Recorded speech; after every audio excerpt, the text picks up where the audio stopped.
नमस्कार विद्यार्थीगण। हम पढ़ रहे थे अविकारी शब्द।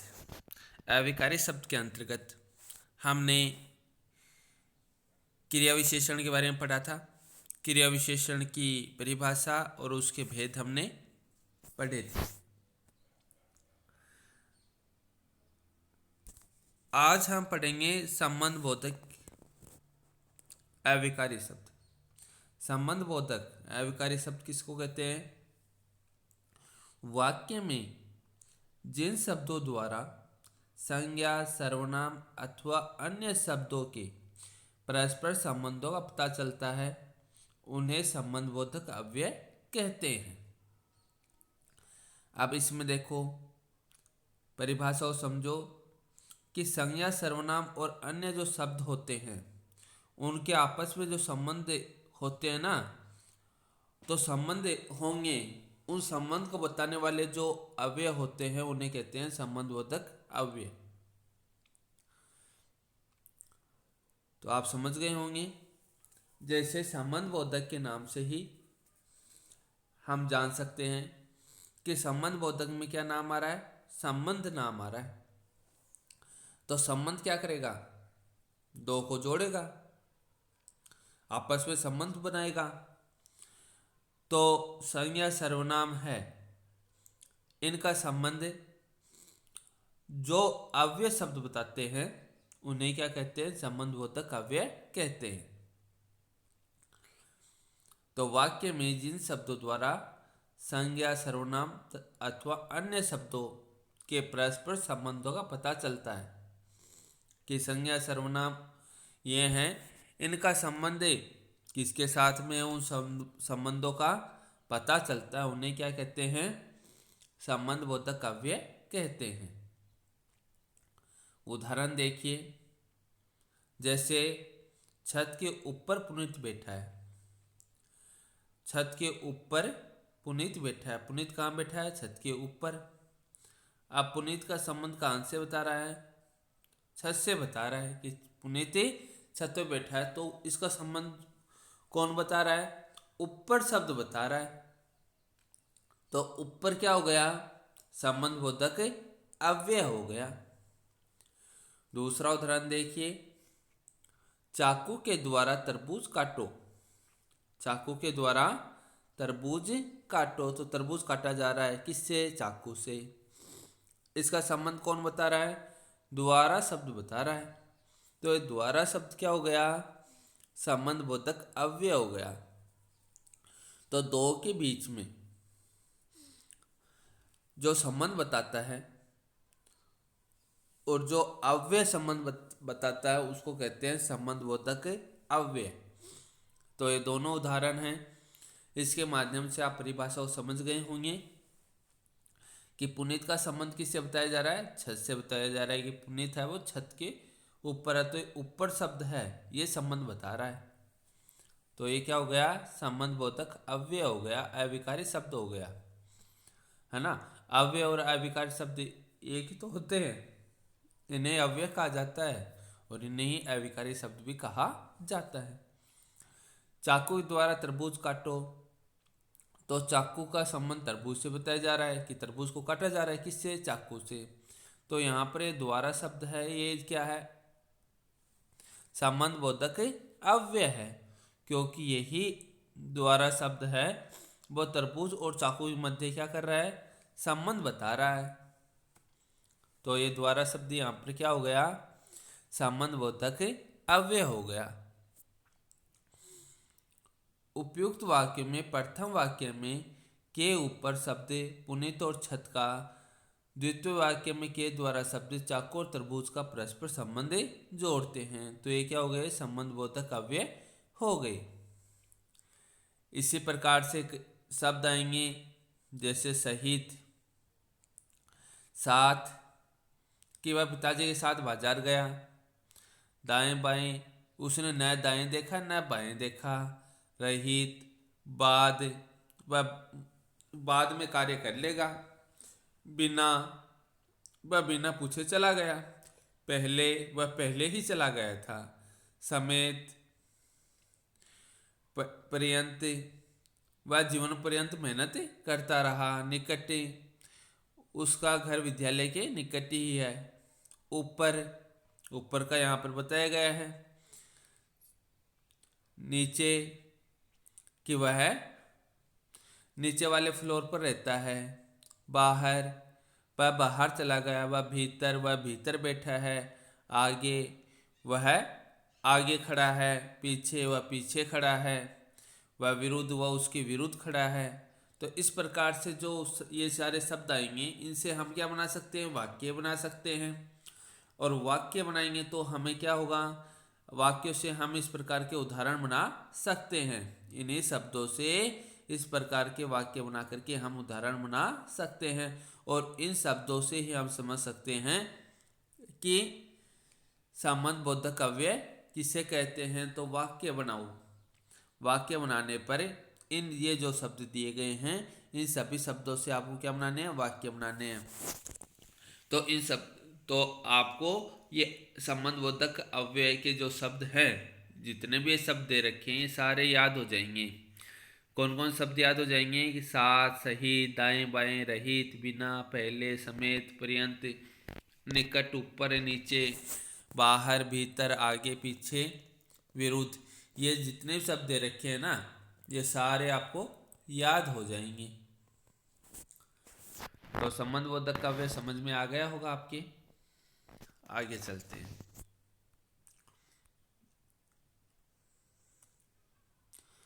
संबंध बोधक अव्ययों के साथ प्राय संबंध कारक के विभक्ति चिन्ह का, के, रा, रे आदि आते हैं। इनके स्थानों पर इनका लोप भी दृष्टिगत होता है। कि संबंध कारक के चिन्ह होते हैं ना, संबंध कारक के चिन्ह कौन से होते हैं? कारक पढ़े हैं ना आपने? कारक तो पढ़े होंगे, है ना? तो संबंध कारक के चिन्ह होते हैं कौन से? का, के, की होता है या रा, रे होता है, ये आते हैं। लेकिन कई स्थानों पर इनका लोप हो जाता है। संबंध बोधक अव्यय के बाद में आता है समुच्चय बोधक अव्यय। समुच्चय बोधक अव्यय को योजक भी कहा जाता है। समुच्चय बोधक अव्यय को क्या कहते हैं? योजक। योजक क्या करते हैं? योजक दो शब्दों को जोड़ने का काम करते हैं या फिर उनको अलग करने का काम करते हैं। तो योजक किसे कहते हैं या समुच्चय बोधक अव्यय किसे कहते हैं? वाक्य में जो शब्द दो पद कौन से हो गए? वाक्यांश हो गए, यानी वाक्य के अंश हो गए। वाक्यांश का अर्थ क्या हो गया? वाक्य के अंश। और वाक्य के अंश क्या होते हैं? वाक्य जो दो पदों से मिलकर बनता है वो कहलाते हैं वाक्यांश, अथवा दो वाक्यों को परस्पर जोड़ते हैं, उन्हें समुच्चय बोधक या योजक शब्द कहते हैं। तो वाक्य में दो पद होंगे, या फिर ऐसे कह सकते हैं दो वाक्यों को जब आपस में जोड़ा जाता है, दो वाक्य होंगे, उन दोनों वाक्यों को आपस में जोड़ते हैं तो उन्हें ही समुच्चय बोधक या योजक अव्यय कहते हैं। दो वाक्यों को जोड़ा जाता है। दो वाक्यों किससे जोड़ा जाता है? और है, तथा है, एवं है, इस प्रकार के शब्दों से वाक्यों को क्या करते हैं? हमें जोड़ते हैं।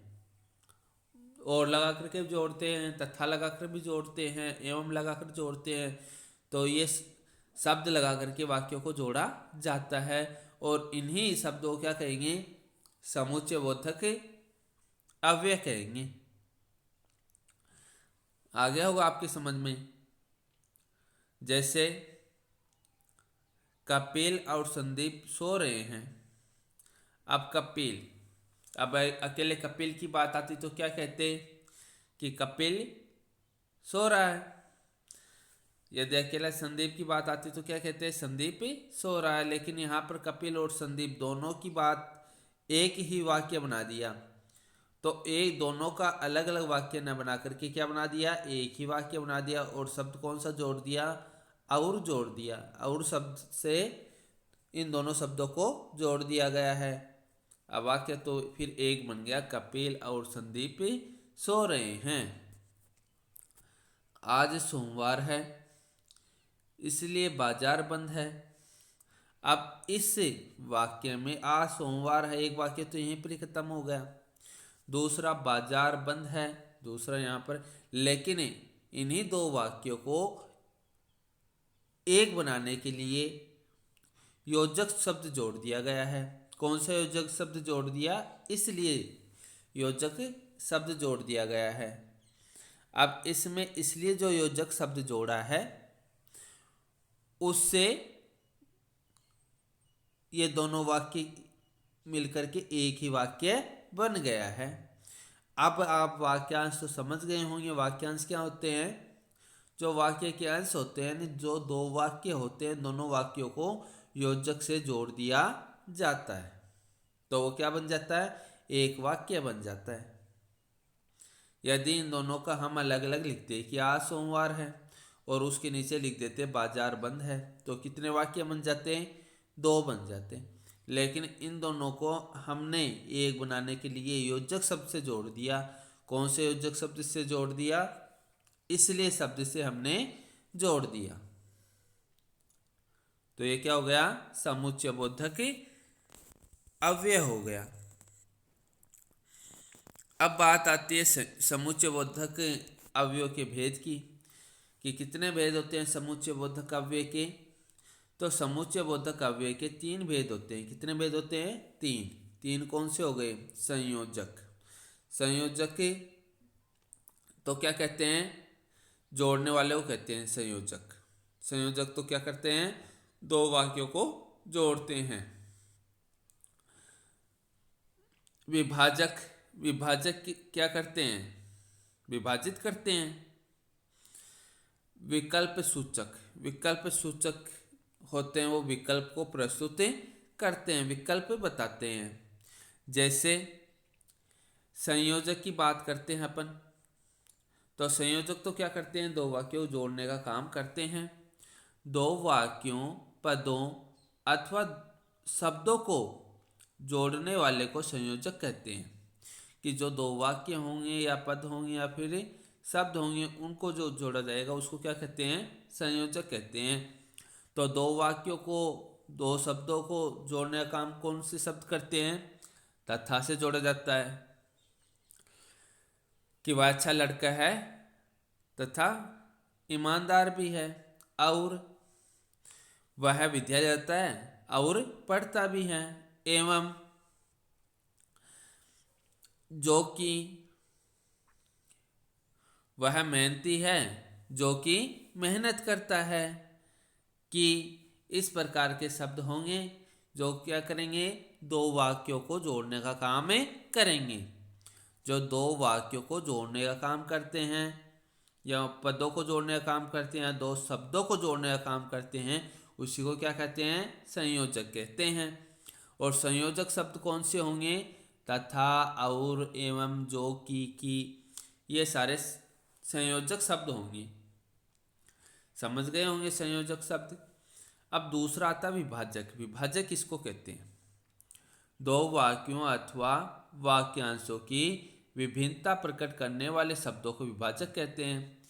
दो वाक्य होंगे या वाक्यांश होंगे, वो क्या करते हैं? विभिन्नता प्रकट करते हैं, और उन्हीं शब्दों को क्या कहते हैं? विभाजक कहते हैं। जिनमें परंतु, अतः, एत, मगर, लेकिन, किंतु, अगर, यद्यपि, तथापि, क्योंकि, ये सारे शब्द विभाजक के अंतर्गत आते हैं। परंतु, अतः, अतः लगाते हो ना आप। जैसे कि कोई भी वाक्य होता है, उसमें हम निवेदन करते हैं, निवेदन करने के बाद में शब्द लगाते हैं अतः। एतव, मगर, मगर शब्द से भी आप वाक्य बनाते हो ना। कि कोई भी हम कार्य करते हैं तो उसके आगे पीछे क्या सोचते हैं कि ये कार्य सही तरीके से होगा, नहीं होगा, तो उसके लिए हम मगर शब्द लगा देते हैं।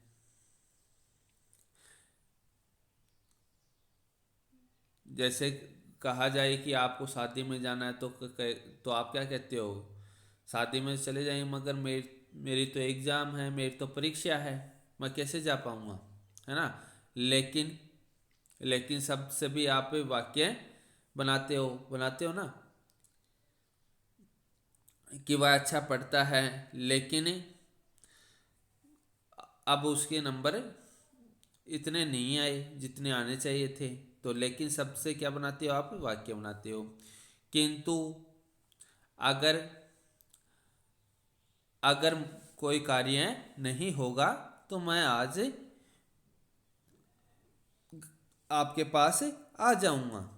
यद्यपि यद्यपि मुझे आपसे यही आशा थी, तथापि क्योंकि क्योंकि मैं बीमार था इसलिए विद्यालय नहीं आ सका।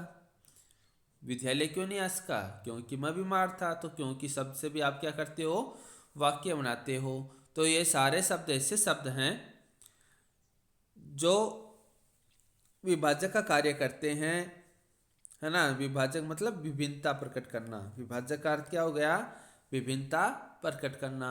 तो विभिन्नता प्रकट करने वाले शब्द होते हैं ना, उनको विभाजक कहते हैं। तो इन सभी शब्दों को आपको याद रखना है। परंतु, अतः, एते, मगर, लेकिन, किंतु, अगर, यद्यपि, तथापि, क्योंकि, इन सारे शब्दों को आपको याद रखना है। तीसरे शब्द आ गए विकल्प सूचक। विकल्प सूचक के अंतर्गत क्या होता है, विकल्प बताया जाता है। तो वाक्य में किसी वस्तु के विकल्प को बताने वाले शब्दों को विकल्प सूचक कहते हैं। कि विकल्प बताया जाएगा, नहीं तो तुम ये पढ़ो, नहीं तो अच्छे अंक नहीं आएंगे, या या फिर अथवा शब्द होंगे, वरना तुम पढ़ोगे तो अच्छे अंक आ जाएंगे, वरना अच्छे अंक नहीं आएंगे। तो वरना हो गया, अथवा। तो ये सारे शब्द हो गए कौन से, विकल्प के अंतर्गत। नहीं तो, या तो, वरना, अथवा, ये हो गए विकल्प सूचक शब्द हो गए, है ना। तो इन्हीं को क्या कहेंगे हमें, समुच्चय बोधक अव्यय के भेद। संयोजक हैं, विभाजक हैं और विकल्प सूचक हैं। इन तीनों को ही हम क्या कहेंगे, समुच्चय बोधक अव्यय के भेद। तो समुच्चय बोधक अव्यय के कितने भेद होते हैं, 3 होते हैं। तो आज जो पढ़ा है वो आपके समझ में आया होगा।